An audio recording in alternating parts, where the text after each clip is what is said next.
like, hey, I said it does a thing, it does a thing, Yeah. alright? I don't need to know how. Apple magic. Yeah.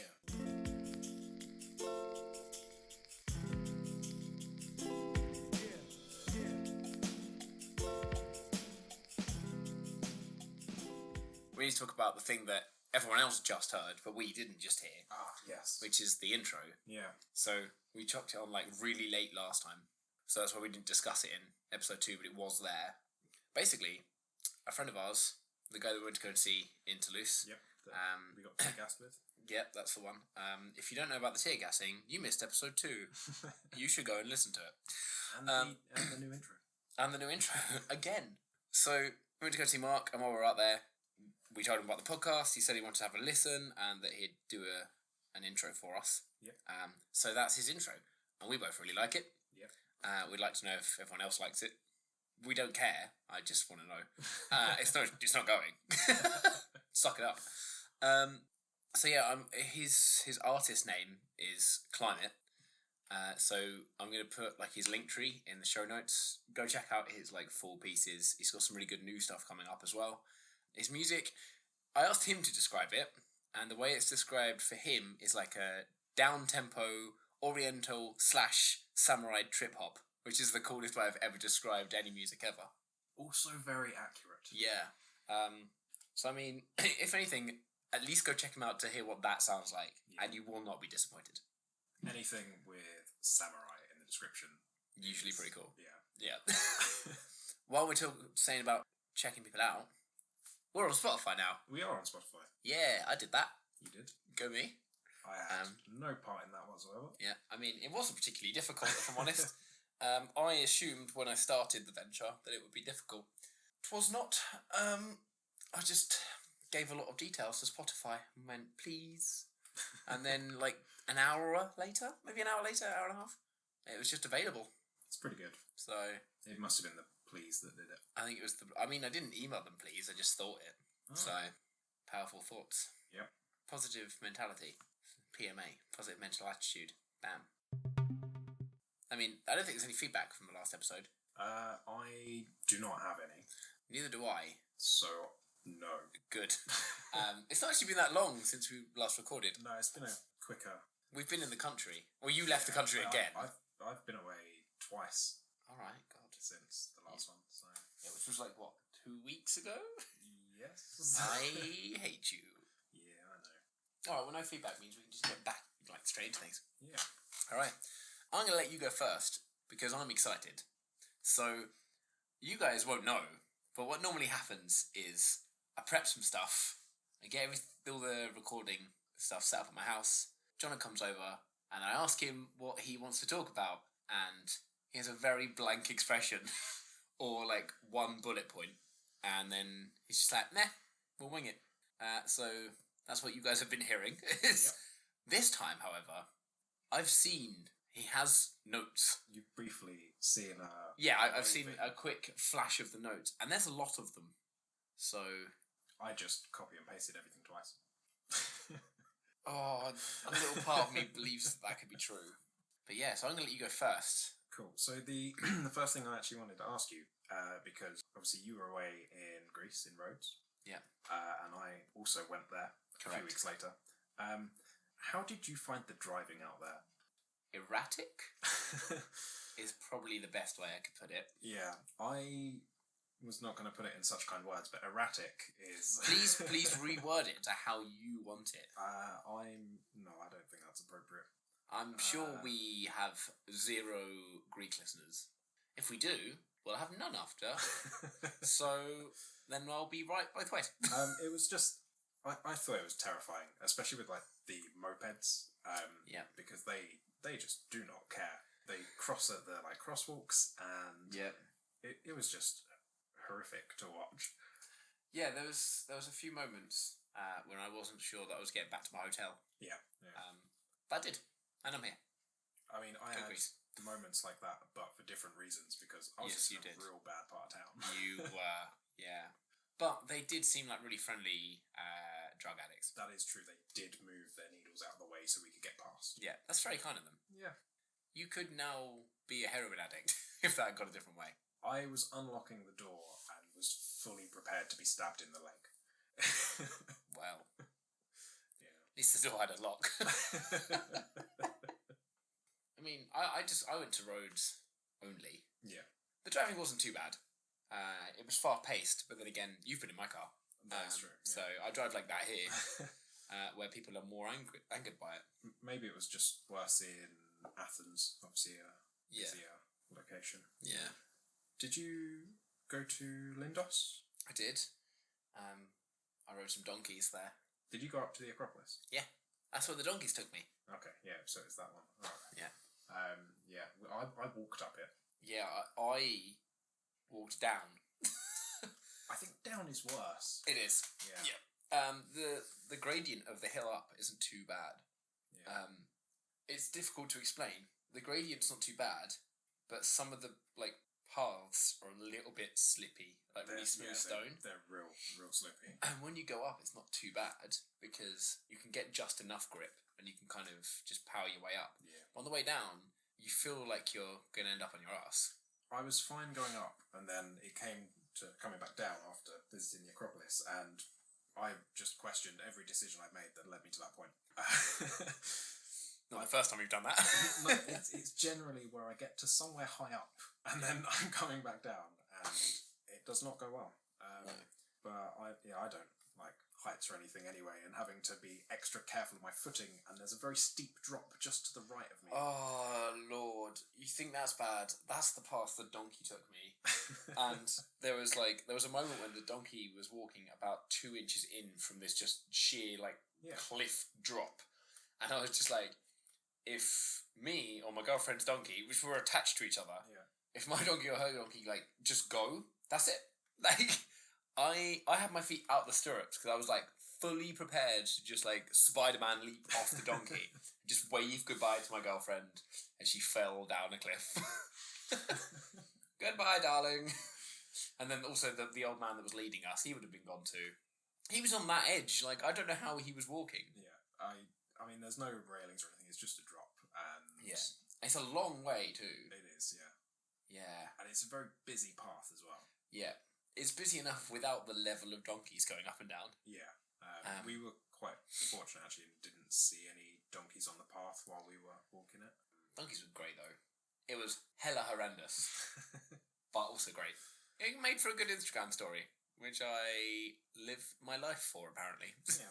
Hashtag do it for the gram. Hashtag don't upset my not so vast followers. I wanted to bring up something that I saw the other day, and I don't know if you've seen it yet. It's a new subscription-based viewing platform, similar to Netflix and Amazon Prime.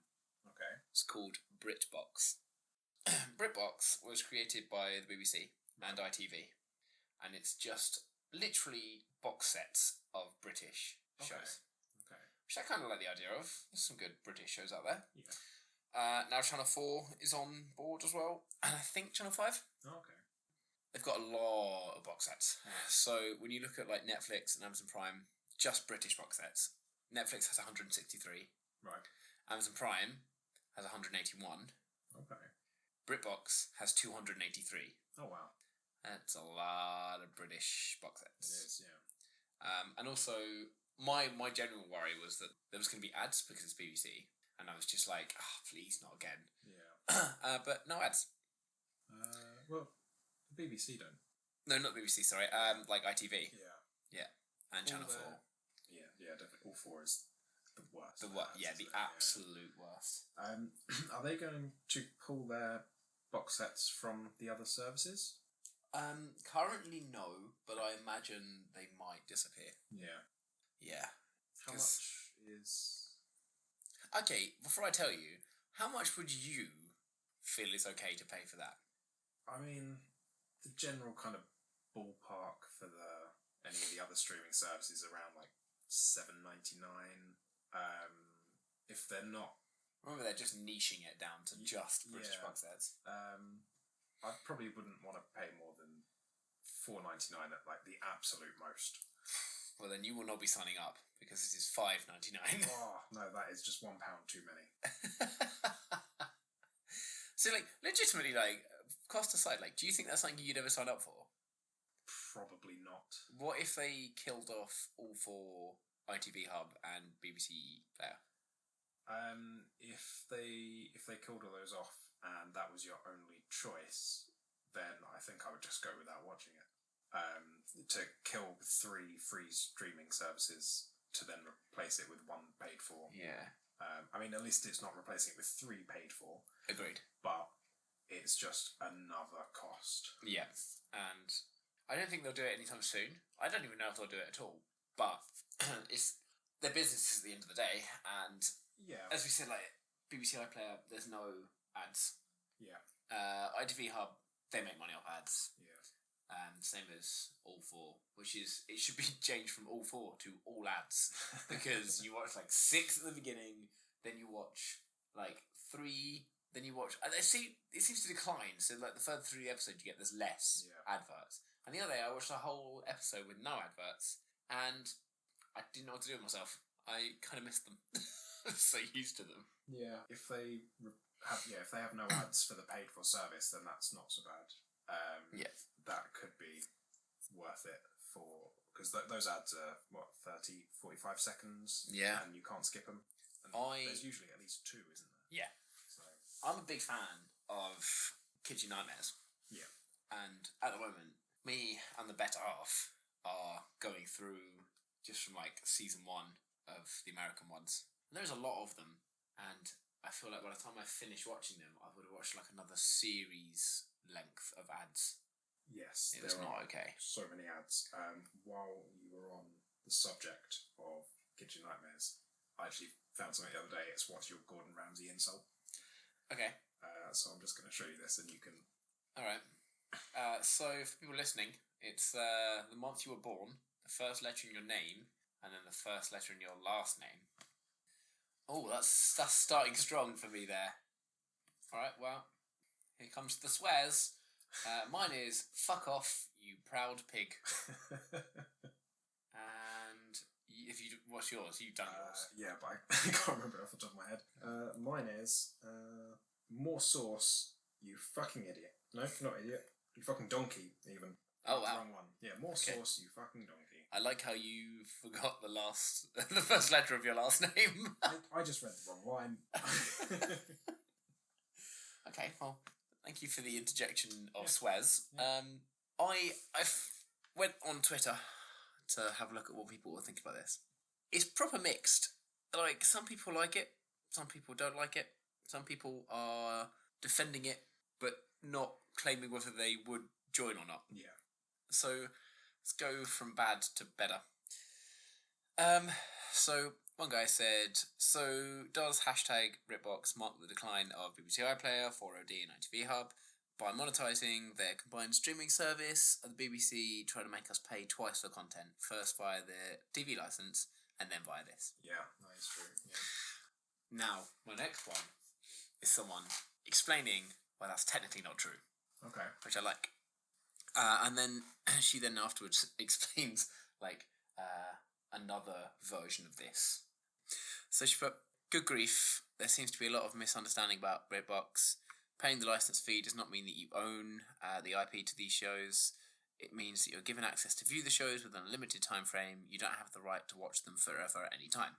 Okay. Which is fair. And then the next one, a streaming service such as Britbox gives you access to old shows that are no longer available on other services.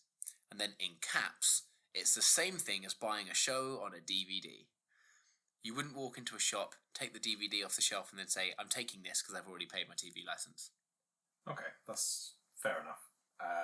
Makes sense. It's pretty well worded. Yeah. When I read that, I was like, yeah, I like that point. I see how it's easily misinterpreted.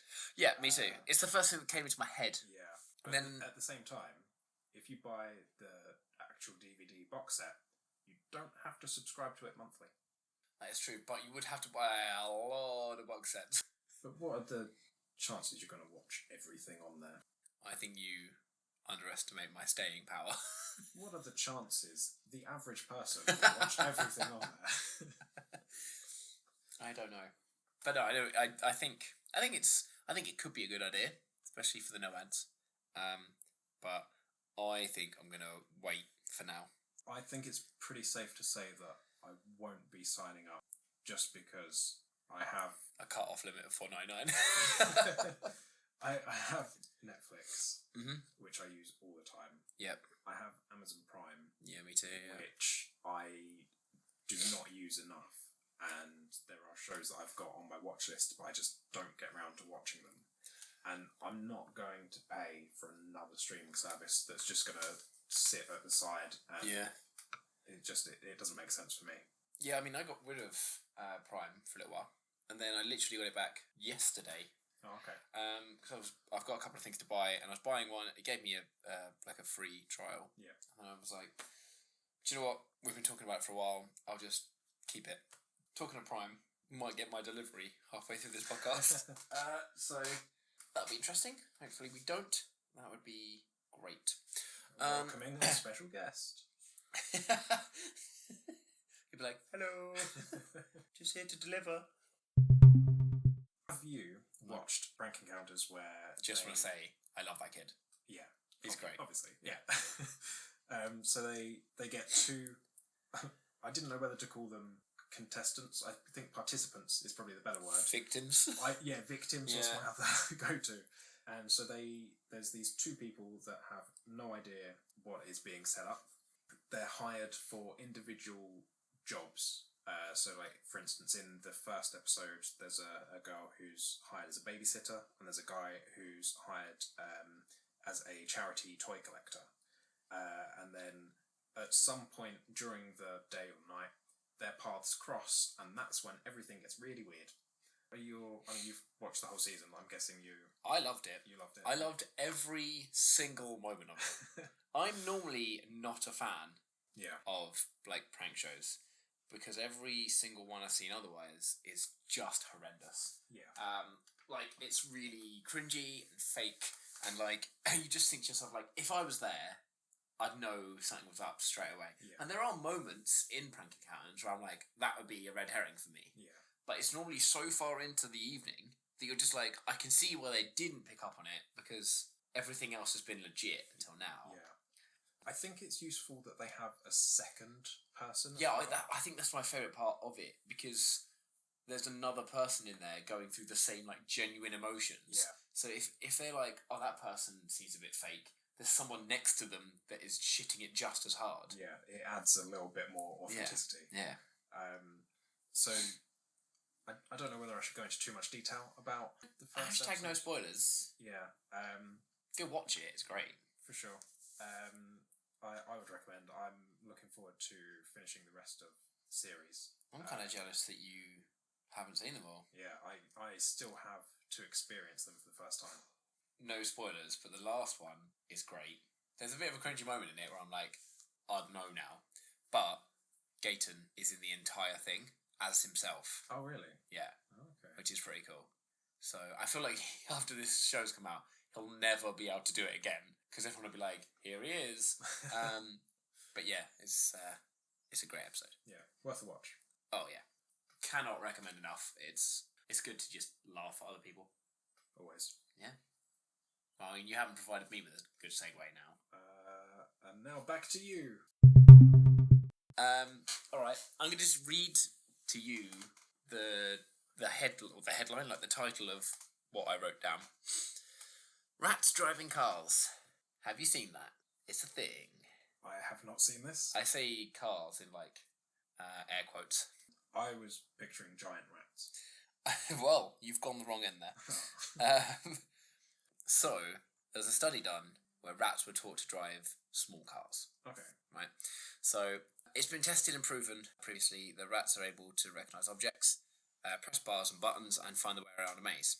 A lady called Kelly Lambert and her colleagues at the University of Richmond wanted to see if they could learn more difficult skills. Right. The findings could be used to understand how learning new skills relieve stress and how neurological and psychiatric conditions can affect mental capabilities. The study used a small, again air quotes, car made of a plastic food container on wheels. Okay. That's not it. They didn't just push them around going, and the rats were like, yeah, this is the best. One arm on the window like, hey baby, other little rats. Great. The floor was made of aluminium, and there was 3 copper bars that allowed the rats to steer by gripping any of the bars and completing an electrical circuit. Oh, okay. There were 6 female and 11 male rats, and they were all trained to drive the car in a rectangular arena of up to around 4 square meters. When they touched the steering wheel or the steering bars and drove the car forward, they were rewarded with little Fruit Loop cereal pieces. I mean, I don't know if Fruit Loops are really a reward. To a rat, it's like finding gold. Does that count as animal testing or animal cruelty? Maybe cruelty. They could have picked a better cereal. So, they said that learning to drive seemed to relax the rats, which is not the case in humans. No, learning to drive has been the biggest stress of my life. Yeah. But well done, you drove here today. Just about, yeah. You were stressing on the phone. It was very stressful. Yeah. So I love driving. The ability of the rats to drive the cars demonstrates the neuroplasticity of their brains. Nailed that, says Lambert. This refers to the ability to respond flexibly to novel challenges. How did I get neuroplasticity right and challenges wrong? She said, I do believe that rats are smarter than most people perceive them to be, and that most animals are generally smarter in unique ways than we think. I think that's a fair comment. Yeah. Yeah, I mean, I was definitely... Just showed John a message on my watch. Sorry about that. Carry on. I've lost my train of thought.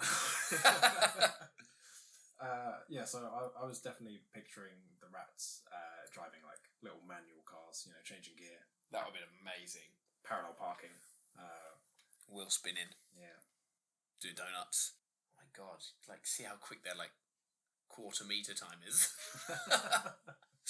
Love that. But yeah, that's all I wanted to say on that. I just didn't know if you'd heard that it happened as a study. No, that's the first I've heard of it. With everything that we talk about today, there's going to be an extra URL or some more details in the show notes. The first episode we did, there was no okay show notes. The last time there was very little show notes. I was kind of pressed for time to get the episode out.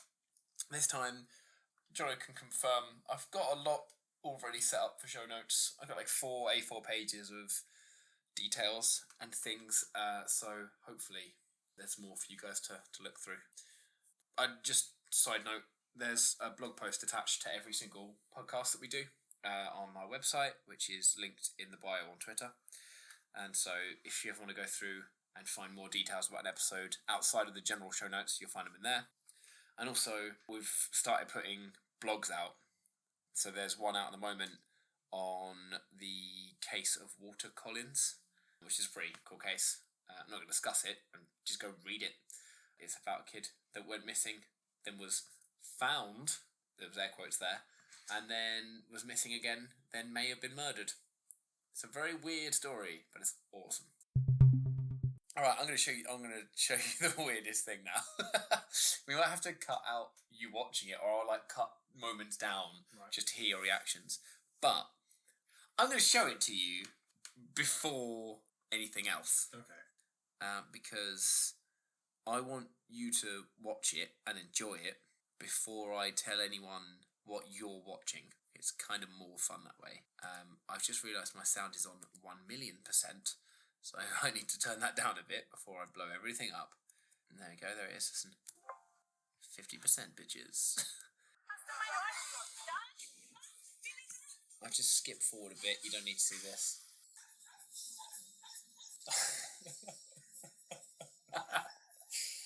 Oh, wow. Did you expect that? Not in the slightest.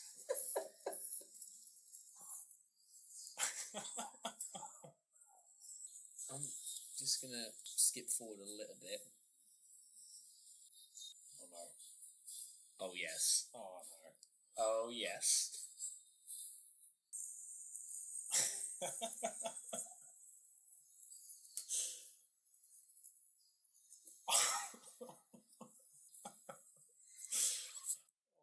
How was that for you? Oh, what did I just watch?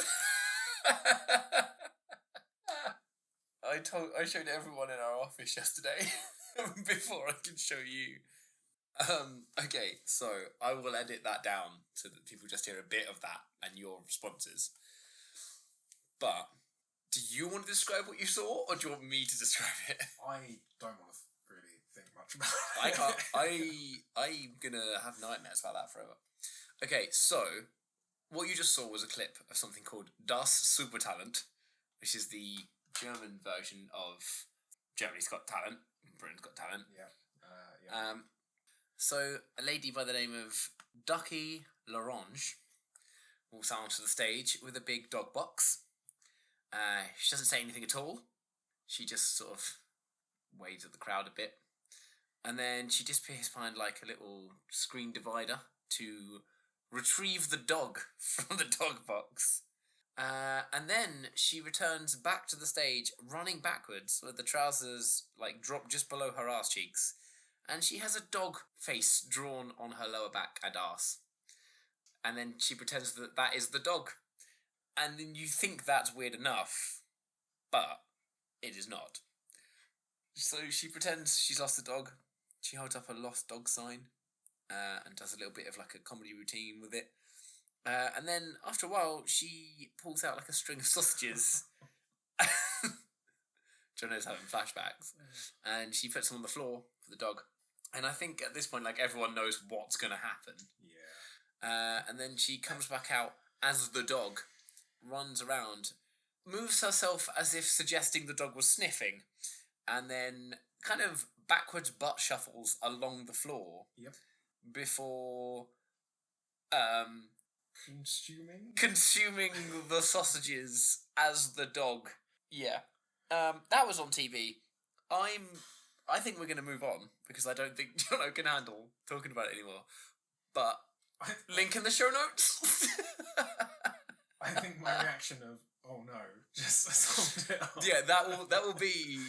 People would have heard that. It's just the from the crowd, and then you. Oh no.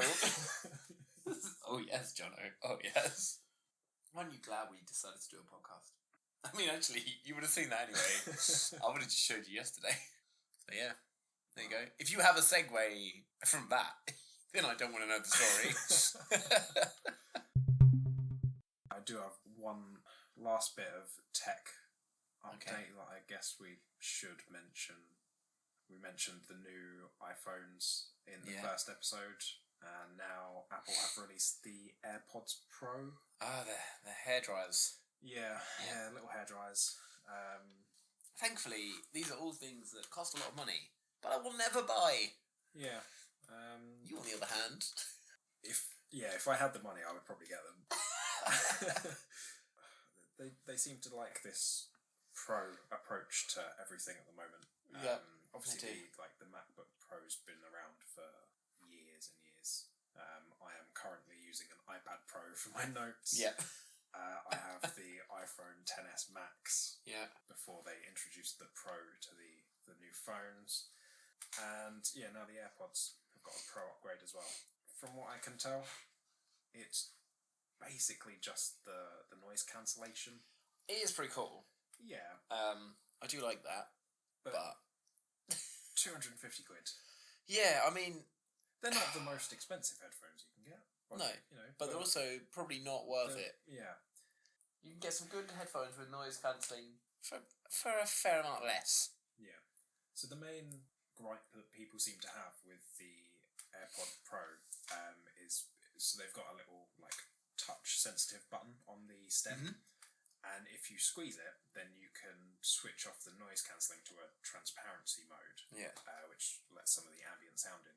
Everybody seems to be saying, if you're going to just touch it to cancel it, why don't you just take it out of your ear? Yeah. So I understand why it's there, and I think it's quite cool because you can still then be, if your music or whatever you're watching isn't too loud, and you're on a plane and you can see everyone's listening to whatever the captain's saying, you can just touch it and be able to hear while also still watching whatever you're watching. Yeah. But at the same take them out, it automatically pauses. Yeah. But then at the same time, if you're thinking that is important enough for me to hear, you probably want to hear it properly. Yeah. So, I mean, this for me is just another classic Apple move where it's more expensive than it needs to be. Yeah, it's about £90 more expensive than the second gen of AirPods, which came out, a month or so ago, around the same time as the phones. And I reckon it's a good £50 to £75 more expensive than you could find some headphones for that will do that and be good. Yeah. But not cost that much. Yeah.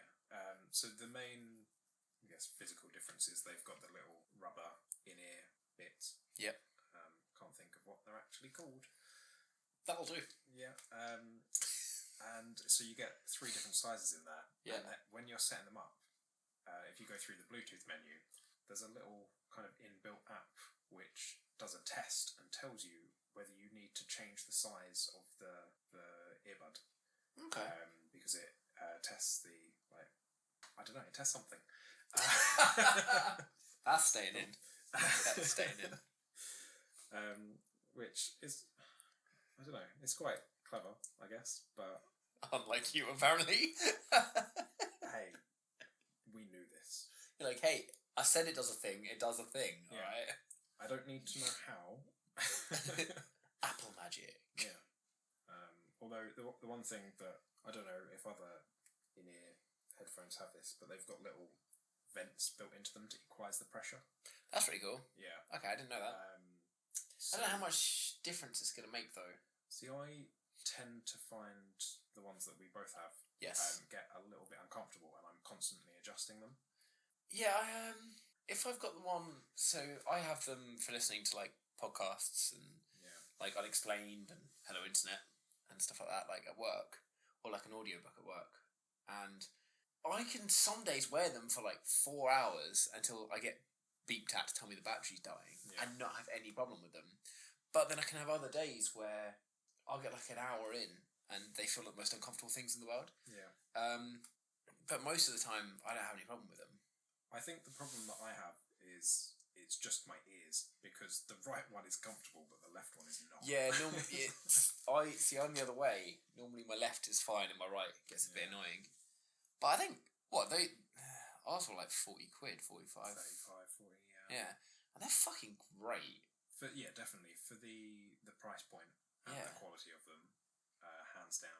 They're by Anchor, aren't they? But what's it called? The Soundcore Liberty Neo. Yeah. Check them out. Yeah. If you want to be able to listen to your podcast on the go and you want some Bluetooth headphones. True wireless headphones. Yeah.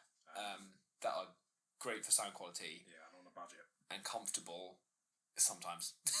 95% of the time. I think I probably need to do some more adjusting and maybe change the earbud size. Yeah, to be fair, 95% of the time they're comfortable, and I think the other 5% of the time it's under different circumstances. Yeah. Like, you've been running with them and they've sat funny for a bit, or you've leant on them, or you just didn't put them in right. Yeah. But yeah, I can't rate them highly enough, I don't think, like, for the price. Oh yeah, for sure. And it comes with a little charging case, so you can listen to them for like 3 or 4 hours, pop it back in the case. You get an extra like 15 hours. Yeah, you'll get I think it's between like 15 and 20 hours of listening without having to recharge the case again. So, bam. Anchor, if you want to support the podcast, there's a little free plug. I'd happily plug their stuff more. I have Anchor power banks. Yeah, I use Anchor. They're awesome. Banks, cables. Yeah, they're like cost effective and incredible. Yeah. Great when you've got an Amazon Prime membership. Yes. Amen to that. And now let's stop free plugging things and move on to something else I want to free plug. I told you the other day that I was listening to like a horror/thriller audiobook thing. And I thought the listeners might like it because it's fucking awesome. I finished it all in like 2 days of being at work. Like, I just didn't turn it off. It's on BBC Sounds. It was made for BBC Radio 4 originally. It's called The Case of Charles Dexter Ward. Right. Basically, it's an adaptation of a short horror or like thriller novel that was written by H.P. Lovecraft in early 1927, but never published in his lifetime. Okay. So the original novel, it says it's short. It was still 51,500 words. Yeah. So, not that short. You know, I've done more. I've written more on this fucking show notes. But the cool thing about it is that originally, obviously it was just like a story explaining maybe from like one person's point of view about the whole story and what happened.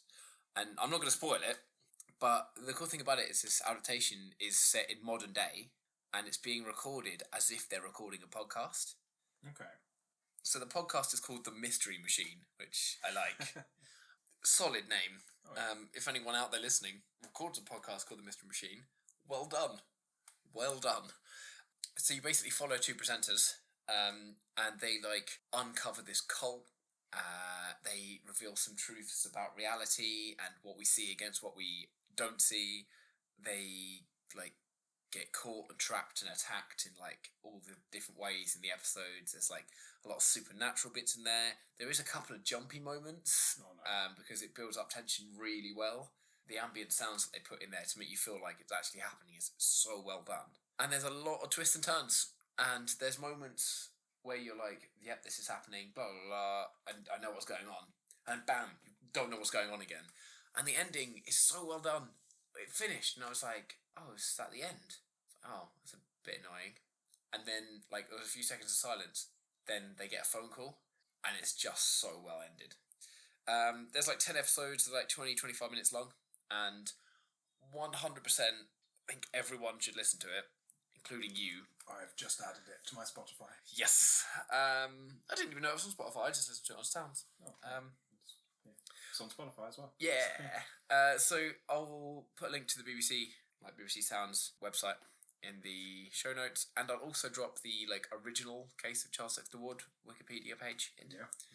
Yeah, it's so good. Kills a work day real quick.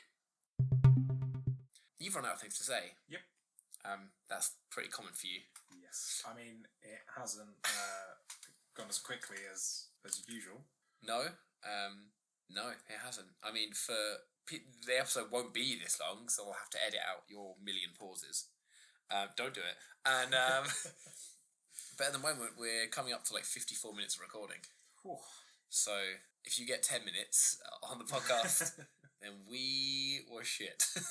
And I had to cut a lot out. There was one last thing I wanted to mention, actually. Well, there's two, actually.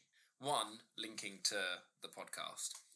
What you guys don't hear is us setting up beforehand. And we have a great mic, but it's just that my voice seems to get picked up much more clearly. I just think it's developed through the fact that I'm always talking or singing through mics. I can confirm you are always talking. You bastard. And so I think I'm just used to talking to a microphone now in a way that it will be picked up better. Whereas your voice is not. No, that is correct. The current setup we've got some foam around it to stop a bit of the ambient sound from outside and neighbours and stuff like that. But the mic is omnidirectional, and it's closer to Jono than it is to me by a good few inches. And then on my side, there is an extra piece of foam covering part of the mic to try and make Jono and me the same level. And I feel like I'm still going to have to edit it up a little bit so that I sound super loud but you sound normal. I think I could be inside the mic and it still wouldn't be as loud as you are. That is true. I'm a loud boy. The other thing I wanted to mention was relating to Donald Trump. Oh, no. I saw... Can we go back to Germany's Got Talent? I saw something that he said at a press conference the other day. Right. And do you know what? It was probably a day after we recorded the last podcast, and all I have wanted to do was tell you. But there's some things that we discuss on here that we already both know about. Yeah. But I like being able to just reveal things to you sometimes. It's quite fun. So I don't know how good you are at where states are in America. Yeah, roughly. Okay, so at a press conference, Trump said that he's going to build a wall. Yeah. In Colorado, which does not border Mexico, but does border New Mexico. So he also says that he is going to build a wall on the south border of New Mexico, that would work. But by him building a wall in Colorado, north of New Mexico, and building a wall on the south border of New Mexico, he is in effect walling in New Mexico.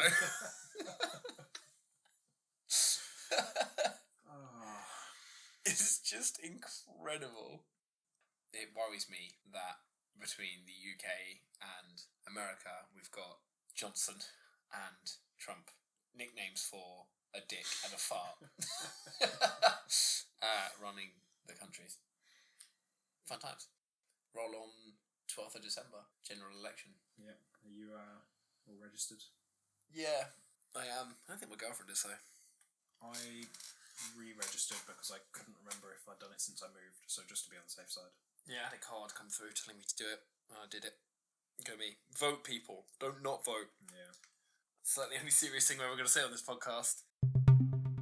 I think that's it. Cool. And cue your delivery. I'm really upset it hasn't come, actually. I was kind of wanting it to be there. I'll just check now. If he's just round the corner, we'll wait. But we have now been recording for 1 hour and 1 minute. And that is not going to seem true when I put out a 28-minute episode. Well, it's 29 and then 27, so I either go 25 and complete the trend or fill in the gaps. So, alright, well, I'm going to have fun editing this. As always, Jono, it's been real. It's been a pleasure. Has it? It's been. Alright. Let's finish the episode with a high five. Alright. Nice.